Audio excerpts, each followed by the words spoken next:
ഇതാണ് മുട്ട ചേർത്ത ക്യാബേജ് ഉപ്പേരി. തൃശ്ശൂർക്കാരുടെ ഇടയിൽ ക്യാബേജിന് മുട്ടക്കൂസ് എന്ന് കൂടി പറയും. അപ്പോൾ മുട്ട ചേർത്ത മുട്ടക്കൂസ് എന്ന് വേണമെങ്കിൽ പറയാം. ഞാൻ പണ്ട് പച്ചക്കറി മേടിക്കാൻ കുട്ടിക്കാലത്ത് പോകുന്ന സമയത്തൊക്കെ മുട്ടക്കൂസ് മേടിക്കാനാണ് പോവുക. ക്യാബേജ് എന്ന് പറഞ്ഞു കഴിഞ്ഞാൽ പച്ചക്കറിക്കാരന് പോലും അറിയുന്നുണ്ടായിരുന്നില്ല. തൃശ്ശൂർക്കാർക്ക് അത് മുട്ടക്കൂസാണ് ക്യാബേജ്. അപ്പോൾ അങ്ങനെയുള്ള ക്യാബേജും മുട്ടയും ചേർന്നിട്ടുള്ള ഒരു ഉപ്പേരിയാണ്. ഇതിൽ കോളിഫ്ലവറും ഗ്രീൻ പീസും ഒക്കെയുണ്ട്. ചാനൽ സബ്സ്ക്രൈബ് ചെയ്യാത്ത ആൾക്കാർ സബ്സ്ക്രൈബ് ചെയ്യുക, ലൈക്ക് ചെയ്യുക, ഷെയർ ചെയ്യുക. ഇന്നൊരു സ്പെഷ്യൽ ക്യാബേജ് ഉപ്പേരിയാണ്. പല രീതിയിലുള്ള ക്യാബേജ് ഉപ്പേരികൾ നിങ്ങൾ കണ്ടിട്ടുണ്ടാകും. നമ്മുടെ ഈ ചാനൽ തന്നെ ക്യാബേജും ഗ്രീൻ പീസും ഉപയോഗിച്ചിട്ടുള്ള ഉപ്പേരിക്ക് നമ്മുടെ മുൻപ് ചെയ്തിട്ടുണ്ട്. അതിൽ നിന്നൊക്കെ മാറി അല്പം നോൺ ആകുന്ന രീതിയിൽ മുട്ട ചേർത്തിട്ടുള്ള ഒരു ക്യാബേജ് ഉപ്പേരിയാണ് ചെയ്തു.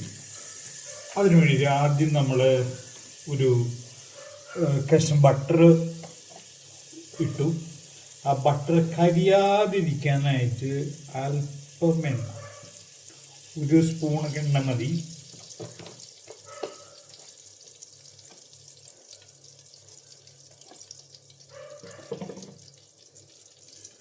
നമ്മളിതിൽ വെജിറ്റബിൾസും എഗ്ഗും ഒക്കെ നമ്മൾ ഇതിൽ ഉപയോഗിക്കുന്നുണ്ട് കേട്ടോ. അതിലേക്ക് ഒരു 3 മുട്ട,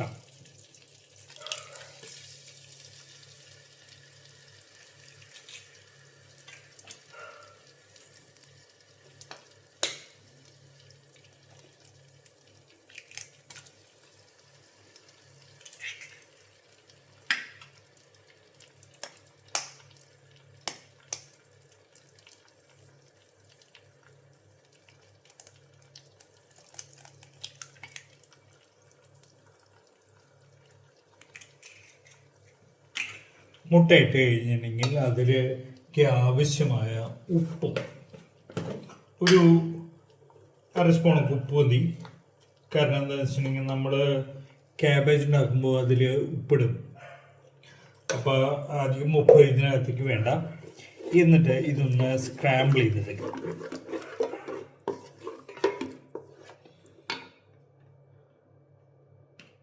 അതിലേക്ക് അല്പം കുരുമുളക്, ഒരു 3/4 സ്പൂണോളം കുരുമുളക്,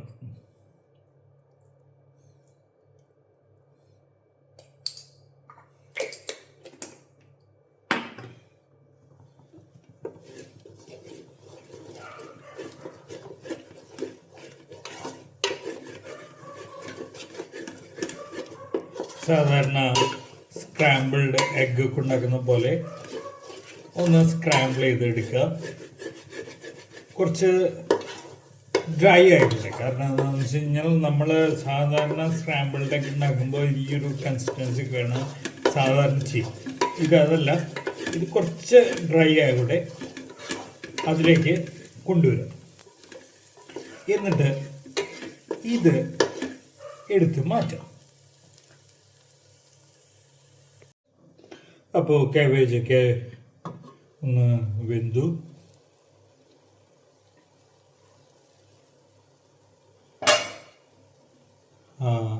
കോളിഫ്ലവറും ഗ്രീൻ പീസും ഒക്കെ വെന്തിട്ടുള്ളൊരു മണം വരുന്നുണ്ട്. കുറച്ച് വെള്ളം കൂടിയുമുണ്ട്. ആ വെള്ളം ഒന്ന് വറ്റിയിടണം. അതിന് വേണ്ടിയിട്ട് തുറന്നു വയ്ക്കുക. എന്നിട്ട് നന്നായിട്ടൊന്ന് എടുക്കുക. തീ കൂട്ടി വയ്ക്കേണ്ട ആവശ്യമൊന്നും സത്യം പറഞ്ഞു കഴിഞ്ഞില്ല. അത്രയ്ക്കുള്ള വെള്ളമൊന്നുമില്ല കേട്ടോ. ഇങ്ങനെ നിൽക്കുന്ന തോന്നും വളരെ ചെറിയ വെള്ളമേ കഴിഞ്ഞ് വരുന്നുള്ളൂ. അപ്പോൾ അതുകൊണ്ട് അധികം വെള്ളമൊന്നുമില്ല. അതുകൊണ്ട് ഇപ്പോൾ ഉള്ള തീ തന്നെ ധാരാളമാണ്. ഇത്രയും വിലക്കി കഴിഞ്ഞാൽ നമ്മുടെ നേരത്തെ തയ്യാറാക്കി വെച്ചിട്ടുള്ള മുട്ട ഇതിനകത്തേക്ക് ഇടുക. നമ്മൾ നേരത്തെ സ്ക്രാമ്പിൾ ചെയ്ത് വെച്ചിട്ടുണ്ടായിരുന്നു ഉപ്പും കുരുമുളകും ചേർത്തിട്ടുള്ള മുട്ട. അത് ഇതിനകത്തേക്ക് ഇടാം.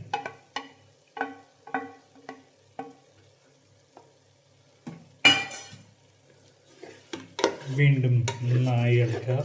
ഈ സ്ക്രാമ്പിൾഡ് എഗ്ഗ് ഈ പറഞ്ഞ പോലെ ഈ ഉപ്പേരിയുടെ എല്ലാ ഭാഗത്തേക്കും എത്തണം. നന്നായിട്ട് ഇളക്കുക. ഒരു 1/2 സ്പൂൺ കുരുമുളക് പൊടി കൂടി അവസാനം വിതറും.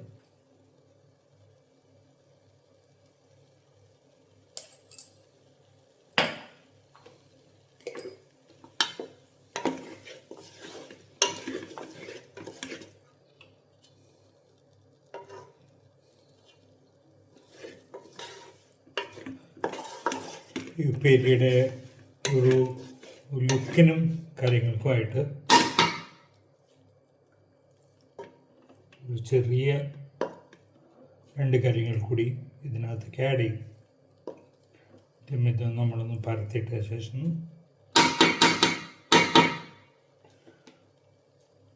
ഒരു വിധത്തിൽ വേപ്പില,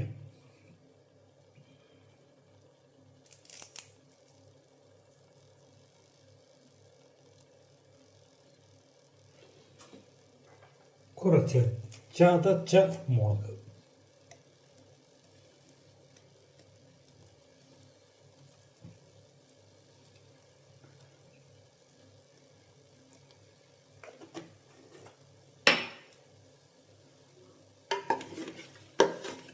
ഇളക്കുക.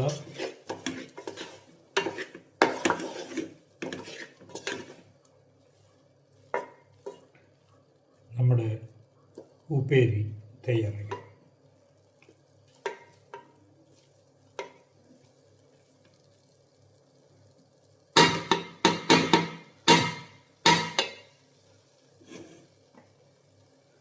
ഇനി തീ ഓഫ് ചെയ്യാം. അടച്ചു വയ്ക്കും. ഫിനിഷ്ഡ്.